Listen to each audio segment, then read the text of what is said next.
at this time, the appellant will make their presentation. You have up to 15 minutes. These are the ones that... All right. On the appellant area, I have Catherine Hertel and Victoria Jones, who will be speaking on behalf of Keep Baldy Wild and the Gabriano Band of Mission Indians. Is that correct? Yes. Okay.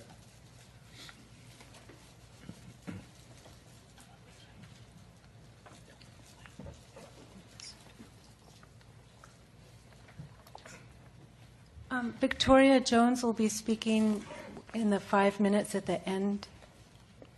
Is that? You mean closing remarks? Yes, closing remarks. Okay. At this point in the agenda, you do have, your presentation could take, you have up to 15 minutes. Okay. May I begin? Yes. Honorable Supervisors, my name is Catherine Hertel. I'm a resident of Mount Baldy Village. Thank you for meeting with us today. I ask that this presentation, along with all materials from the Planning Commission hearings of January 22nd and June 18th, 2015, be made part of the administrative record for this hearing. I'm speaking today on behalf of Keep Baldy Wild. Together with the Gabrielino Band of Mission Indians, Quiche Nation, we are jointly appealing both the approval of the project and the Planning Commission's decision to adopt a mitigated negative declaration. Keep Baldy Wild is a group of residents, hikers, and visitors to Mount Baldy in coalition with businesses, labor, faith-based, and community organizations, all interested in projects that impact the pristine area of Mount Baldy. Can you hear me okay? Yeah. Keep Baldy Wild supports the installation of a cell phone tower in Mount Baldy in a location that will improve emergency communications to high-risk areas and that will have a minimal adverse impact as required by county code. However, we do not support Verizon's choice to locate a tower at the trout pools. To date, we have a growing list of 125 Mount Baldy residents and 33 organizations who are in agreement with us and in support of an alternative tower location. In this small mountain community of approximately 283 homes, this amount of support represents a strong voice. Our position is that, given the wide impact this tower will have on the mountain, all voices concerned about this project should be heard, including the voices of the people who have ancestral roots in Mount Baldy and the voices that speak on behalf of the wildlife in Mount Baldy. Today, we are submitting reports based on facts, reasonable assumptions predicated upon facts, and expert opinions supported by facts, authored by the following 6 professionals: Gerald Braden, wildlife ecologist; Raymond Johnson, environmental attorney and former county planner; Dr. Gary Stickle, archaeologist, who's here today; Andrew Campanelli, also Gerald Braden is here today also; Andrew Campanelli, attorney; Dr. Anthony Miller, MD; Pavel Dvorak, wireless network administrator. Collectively, the reports conclude that an approval of the project is unjustified and imposes numerous adverse impacts on our community. These impacts and issues include, but are not limited to, the following, and you have the list in case you want to refer back to it. 1, improvements to the access road and their consequences. 2, impacts on plants and wildlife, including the endangered southwestern willow flycatcher. 3, inconsistent description of the scope of the project. 4, insufficient evidence and documentation on the investigation of alternative locations. 5, incomplete cultural assessment and its failure to address the concerns of the Gabrielino Band of Mission Indians, Quiche Nation. 6, unresolved safety issues. 7, unsatisfactory visual impact analysis. I'll address the main issues, and more details are present in the submitted reports and during the public comment. Item number 1, improvements to the access road and their consequences. Numerous geological issues have been raised over the past few months, In particular, the applicant's geologist has stated that any possible grading to widen the road along the side of the hill should be avoided, as this could adversely impact the existing springs and hydrogeological regime in the area. However, as observed by former county planner Raymond Johnson, the Planning Commission did not incorporate any condition prohibiting widening of the access road to prevent impacts to the existing spring and hydrogeologic regime. Potential direct and indirect impacts to the local water supply, plants, and wildlife from access road improvements are unaddressed and remain unresolved. CEQA requires that all potential direct and indirect impacts be identified and mitigated. This was not done for the project, despite many of the issues being raised prior to adoption of the mitigated negative declaration by the Planning Commission. Item number 2, impacts on plants and wildlife. The biological assessment fails to provide focused studies. It reports that reconnaissance level surveys were conducted on February 6, 2013, from 11 a.m. to 1 p.m. A reconnaissance level survey should in no way be confused with a focused animal, plant, or archaeological survey. The latter relies on specific goals, objectives, and methodologies, whereas the former is a euphemism for a first look at a site in the field. Although the bioassessment acknowledges this, it fails to follow up with the focused surveys necessary to determine what is or is not potentially at risk for the project.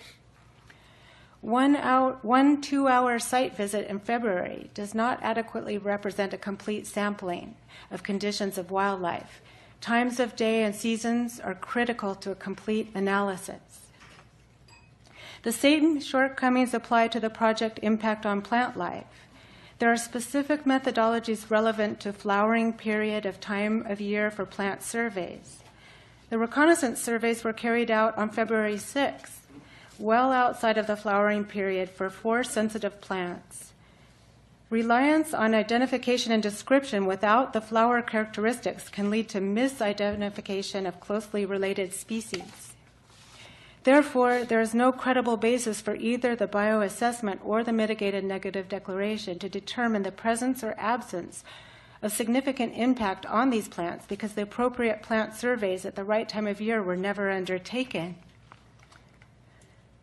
The bioassessment used the California Natural Diversity Database and the County of San Bernardino Biotic Resources and Cultural Sensitivity Overlay Maps to identify biological and cultural areas of interest around the project site. This is standard practice and a useful tool in examining sensitive resources. However, the bioassessment went further to misuse these tools by using them as a basis to dismiss the occurrence of sensitive plants, wildlife, and/or cultural sites on or adjacent to the project without actually looking for the sensitive plants, wildlife, or cultural resources. According to wildlife ecologist Gerald Braden, potential impacts to a federal and state endangered species, the southwestern willow flycatcher, were neither recognized nor addressed by the mitigated negative declaration or bioassessment for this project. Item number 3, inconsistent description of the scope of the project. Following the 2012 Mount Baldy Town Hall meeting where Spectrum Representative Randy Newton answered questions regarding the proposed tower at the trout pools, Ms. Newton was asked about possible additional towers for the Mount Baldy area. In response, Ms. Newton provided a map, which I handed to you, a map identifying the proposed tower at the Mount Baldy trout pools and future towers in San Antonio Heights, Upland, and Evie Canyon, Claremont, but no additional towers in Mount Baldy. In the January 22nd hearing, Ms. Newton reinforced that no additional towers were planned for Mount Baldy. Yet in the June 18th hearing, Verizon consultant Douglas McAllister presented the Mount Baldy single tower project differently, portraying the tower as a keystone and a linchpin to a larger network of towers by stating that the site by itself is a big piece of the puzzle, but it can't be the only piece. So subsequently, in communications with Land Use Services, McAllister referred to multiple phases of the project involving additional towers. As documented by Gerald Braden, CEQA requires that a project be considered in its entirety. Clearly, the single tower being proposed by the project is only part of a larger cell tower network. In other words, future towers are dependent on the single tower being considered for the project. Under CEQA, the project is the entire cell tower network and not just the single keystone tower. CEQA requires the potential environmental impacts from the entire cell tower network be examined, reviewed, and if necessary, mitigated as a single project. The piecemeal approach to project impact analysis has been soundly rejected by CEQA. To date, the public record contains no documentation regarding a cell tower network in Mount Baldy, but rather the proposal for a single tower at the trout pools. Item number 4, insufficient evidence and documentation on the investigation of alternative locations. In the June hearing, Mr. McAllister referred to the RV park as an alternative site for the project that was explored but ultimately rejected due to technical and property owner issues. To date, no written report on the unsuitability of the RV park site or any other alternative site has been submitted for public review and comment. Without documented proof, Verizon cannot meet the legal requirement of establishing through sufficient evidence a lack of reasonable alternative sites. Granting this permit without proof that no less intrusive sites exist will violate the letter and spirit of both the county's code and its general plan. Gerald Braden stated in his report that without identifying and credibly examining alternative tower locations in the CEQA review, which was not done, the environmental review for the project is incomplete. Item number 5, incomplete cultural assessment and its failure to address the concerns of the Gabrielino Band of Mission Indians Quiche Nation. According to Dr. Gary Stickle, tribal archaeologist, the cultural report and the studies it is based on are not adequate and appropriate as to the determination of whether significant cultural resources are present on the subject property or not. Thus, the question of the presence of significant cultural resources on the property remains undetermined. Item number 6, unresolved safety issues. Pavel Dvorak, expert hiker and wireless network administrator, states that the tower will not serve as a safety net for hikers or provide reliable service for firefighters in areas outside of the village, or useful to drivers who need assistance on most of Mount Baldy's road. Another safety concern is the chronic exposure of humans and wildlife in the vicinity of the tower to radio frequency radiation. These details will be addressed in 2 subsequent presentations. Other safety issues include flooding, landslides, and fire prevention.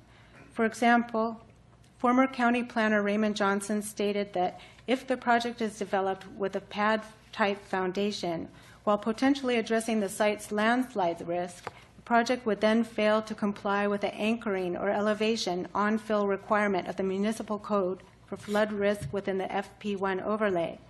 This issue has nowhere been addressed. Number 7, unsatisfactory visual impact analysis.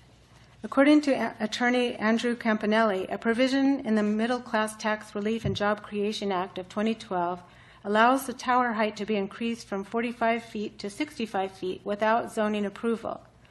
The alternative visual analysis provided by Campanelli demonstrates that the tower does have significant visual impact, contrary to the findings of the applicant. Moreover, former county planner Raymond Johnson concluded that there is simply no factual basis or proof provided showing the project would have a less than substantial adverse effect on a scenic vista. In addition, citing this telecommunication facility project on a ridge line is non-compliant with Municipal Code 84.27.050C, which requires telecommunication facilities in areas of high visibility within sensitive view sheds to be sited below the ridge line as viewed from a distance and designed to minimize their profile. We've raised the issue of noncompliance with this municipal code at the January 22nd hearing. However, the Planning Commission never made a formal determination on the matter. The Planning Commission recommended that Verizon work together with the Gabrielino Band of Mission Indians, Quiche Nation, and the residents of Mount Baldy Village. In summary, given unresolved CEQA issues, inappropriate adoption of a flawed mitigated negative declaration, and the complexities of unresolved issues, it is unlikely that a revised negative declaration would have the depth and scope to comply with CEQA. Moreover, the sanctity of the proposed project site to the Gabrielino Band of Mission Indians, Keats Nation, is unmitigatable and requires further investigation. Therefore, we respectfully ask that you deny this project and decline to adopt a mitigated negative declaration. Thank you. Thank you for your presentation.